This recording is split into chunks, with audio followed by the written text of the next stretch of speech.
உண்மையிலே வந்து பார்த்திங்கன்னா, அமைச்சர்கள்லாம் வந்து முடிவெடுக்க திராணியற்றவர்களாகத்தான் இருக்கிறாங்க. ஏன்னா, அவங்களுக்கு வந்து எல்லாமே விஜய் பார்த்துப்பார் அப்படின்னு முன்னாடி சொல்லிட்டாங்க. இப்போ அந்த துறையை குடுத்ததுக்கப்புறம், அவங்க பின்னாடி வந்து பார்த்திங்கன்னா 2, 2 பேர் புதுசு புதுசா நிற்கிறாங்க. ஒரு ஒரு அமைச்சர் பின்னாடி பேட்டி கொடுக்கும்போதெல்லாம். அவங்க எதை பேசணும், என்ன பேசணும்னு சொல்ல அது யாருன்னே தெரியல. அது அரசாங்கத்திற்கு அவங்களுக்கும் சம்மந்தம் இருக்கான்னு கூட தெரியல. நான் நிறைய அமைச்சர்கள் வந்து பேட்டி கொடுக்கும்போது பார்த்தா, அந்த கோட்டு சூட்டு போட்ட மாதிரி, மொட்டை அடித்த மாதிரிலாம் பக்கத்தில் ஆட்கள் நிற்கிறாங்க. அவங்க சொல்கிறது தான் இவங்க பேசுகிறாங்களா? இல்லை மக்களுக்கு நல்லதை இவங்க பேசுகிறாங்களா? முடிவெடுக்க முடியாத நிறைய பேர் அமைச்சர்களாக கொண்டு வந்திருக்காங்க. இது வந்து ஒரு புதிய ஆட்சி, ஒரு மாயை ஆட்சி. இது வந்து பார்த்திங்கன்னா இன்னும் சொல்லுவாங்களே, அவர் சொன்னார் தூய சக்தி அல்ல, இது மாய சக்தி அப்படின்றது வந்து நல்லா தெளிவாக தெரியுது. ஒரு வேளை இவங்களுக்கெல்லாம் இன்னும் கொஞ்சம் நிறைய நேரம் கொடுத்து அவங்க வந்து செயல்பட ஆரம்பித்தா ரொம்ப நல்லது மக்களுக்கு. உண்மையாலுமே தனி மனித ஒழுக்கம் நபருக்கு வேணுன்றதில் வந்து மாற்று கருத்தே கிடையாது. ஒவ்வொரு தனி மனிதனுக்கும் நிறைய ஒழுக்கக்கேடான விஷயங்கள்லாம் இருக்க தான் செய்யும். ஆனால் அதை வந்து மேடையில் பேசும்போது மட்டும் வந்து உபதேசமாக பண்ணிவிட்டு தன்னுடைய வாழ்க்கையில் கடைப்பிடிக்கலை அப்படின்னும்போது வந்து பார்த்திங்கன்னா அது ரொம்ப வருத்தமாக இருக்கும். சமீபத்தில் அவரோட தனி மனித ஒழுக்கமே வந்து கேள்விக்குறியாக இருக்குது. அதனால் இந்த மாதிரி விஷயங்களை அவர் பேசுகிறதையே தவிர்த்தா நல்லது. யாரும் அதை எதிர்பார்க்கல. தனி மனித ஒழுக்கத்தை பற்றி அவர் பாடம் எடுக்க வேண்டிய அவசியம் இல்லை. அது வந்து மக்களாக பார்த்து அவங்களே அவங்கள சரி பண்ணிப்பாங்க. அவர் வந்து ஒழுக்கமாக இருந்து இந்த மாதிரி ஒரு இப்படி இவரை காமிச்சு விஜய் மாதிரி நீங்கள் வரணும் அப்படின்னு நம்ம சொல்கிற அளவுக்கு அவர் இல்லை. உண்மையிலேயே சிங்கப்பெண் திட்டம்ன்றது வந்து வரவேற்கத்தக்கது தான். ஆனால் இந்த திட்டம் வந்து பார்த்திங்கன்னா ஒவ்வொரு ஆட்சியிலையும் பெயர் மாற்றம் தான் வந்து வரவேற்கத்தக்க முறையில் இருக்குது. ஆனால் வந்து செயல்பாடுகள்னால் என்ன விஷயம்னு கேட்டிங்கன்னா, இதுக்கெல்லாம் உடனடியாக இதெல்லாம் அறிவிக்கவே கூடாது. என்னை பொறுத்த அளவுக்கு இருக்கிற திட்டங்களை முதல்ல நீங்கள் செயல்படுத்தணும். எப்படி வந்து 1000 ரூபாவை செயல்படுத்தினீங்க, எப்படி வந்து அந்த பேருந்தில் இலவச பயணம் இதெல்லாம் செயல்படுத்தலைல்ல.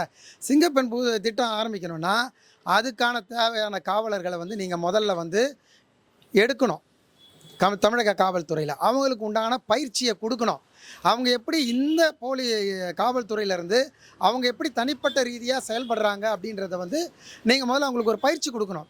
ஏன்னா இப்போ ஏற்கனவே இருக்கக்கூடிய காவல்துறையில் அதில் இருக்கக்கூடிய 4 பேர்லேருந்து 2 பேர் எடுத்து போட்டு அங்கேருந்து ஒரு புதுசாக வந்து ஒரு 10 ஜீப்பை கொடுத்து நீங்கள் போய் வந்து 234 தொகுதி இருக்குன்னா ஒரு 35 ஜீப்பை கொடுத்து போய் சிங்கப்பெண் போய் பண்ண முடியுமா? இதெல்லாம் சாத்தியமே இல்லை. தயவுசெய்து விஜய் அவர்கள் வந்து திருத்திக்கணும் இந்த விஷயத்தை. முதல்ல நீங்கள் வந்து புதிய ஆட்களை ரெக்ரூட்மெண்ட் பண்ணுங்கள். அவங்களுக்கு நல்ல ட்ரைனிங் கொடுங்க. அவங்க வந்து பார்த்திங்கன்னா போலீஸஸ் விட டிஃப்ரெண்ட்டாக இருக்கணும். அந்த அதிரடி படையினா அந்த அதிரடி படைக்கு தகுந்த மாதிரி அவங்களுக்கு முழுமையான அதிகாரத்தை கொடுங்க, வசதிகளை ஏற்படுத்தி கொடுங்க. அவங்களுக்கு வந்து குறைஞ்சபட்சம் ஒரு 5 ஸ்டேஷனுக்கு ஒரு சிங்கப்படை திட்டத்தை கொண்டு வாங்க. அப்போ தான் அவங்களால கண்ட்ரோல் பண்ண முடியும். தமிழ்நாடு முழுக்க சும்மா நான் ஆரம்பிச்சிட்டேன் அப்படின்னு சொல்லிட்டு பண்ணுறது இதை வந்து அம்பக்கது. தமிழ்நாட்டு மக்கள் ஏமாற மாட்டாங்க. இந்த மாதிரி பல விஷயங்களில் ஏற்கனவே ஏமாந்துட்டாங்க. அவர் அதை வந்து சரி பண்ணிக்கணும். அவருடைய துறையில் இருக்கக்கூடிய இன்எஃபிஷியன்சியை அவர் வந்து மடைமாற்றம் பண்ணுறார். ஏன்னா அவர் துறையில் இன்றைக்கி பொதுமக்களுக்கு அத்தியாவசிய பிரச்சனை. இரவு நேரம் முழுக்க தூங்க முடியாமல் குழந்தைகள், மாணவர்கள், அதுக்கப்புறம் வந்து பெண்கள். நாங்கள் போய் பார்க்கும்போது வந்து பார்த்திங்கன்னா இபி ஆஃபீஸில் 1:30 மணி 2 மணிக்கு பெண்கள் இருக்காங்க. அவங்க என்ன சொல்கிறாங்க, நாளைக்கு காலையில் நான் எப்படி ஸ்கூலுக்கு அனுப்புறது, நாளைக்கு அப்போ நீங்கள் வந்த 1 மாதமாக என்ன பண்ணிகிட்டு இருந்தீங்க? நீங்கள் பதவி ஏற்ற 15 நாளாக நீங்கள் என்ன பண்ணுறீங்க?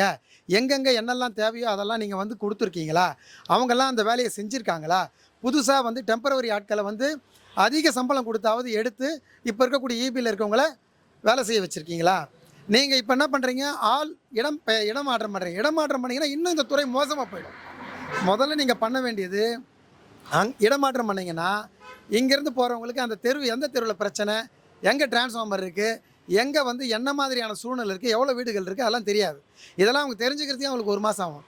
இருக்கிற இடத்துல இருக்கிற நபர்களை வச்சு அவங்களுக்கு கூடுதல் சப்போர்ட் கொடுத்து அவங்கள இம்மீடியட்டாக நீங்கள் வந்து செயல்பட வைக்கணும்.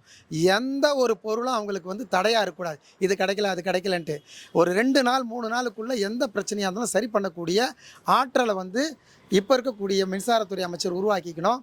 அவர் தேவையில்லாமல் வந்து திருப்பரங்குன்றத்தில் போய் வந்து நடை சாத்துறதுக்கு அப்புறம் வந்து சாமி தரிசனம் பண்ணுறது, அந்த மாதிரி வந்து இந்து கலாச்சாரத்தை வந்து அவமதிக்கக்கூடிய நடந்துக்கிறது நல்லதில்லை. அவரெலாம் வந்து ஒரு நல்ல நபர். அவர் வந்து அந்த மாதிரி பண்ணுறது வந்து கொஞ்சம் வருத்தத்தக்க விஷயமா இருக்குது. தேவையில்லாத விஷயங்கள் அவர் பேசுறது. முதல்ல அவர் துறையை கவனிச்சாருன்னு சொன்னால், அவர் பல கட்சிகளை பயணம் பண்ணவர். கண்டிப்பாக அவருக்கு நிறைய அனுபவங்கள் கிடைச்சிருக்கும். அவருடைய அனுபவத்தை அவருடைய அமைச்சர் பதவியிலையும், அமைச்சரவையிலையும் காண்பிச்சு மக்களுக்கு ஒரு நம்பிக்கை ஏற்படுத்துகிற மாதிரி உழைச்சா நல்லாயிருக்கும்.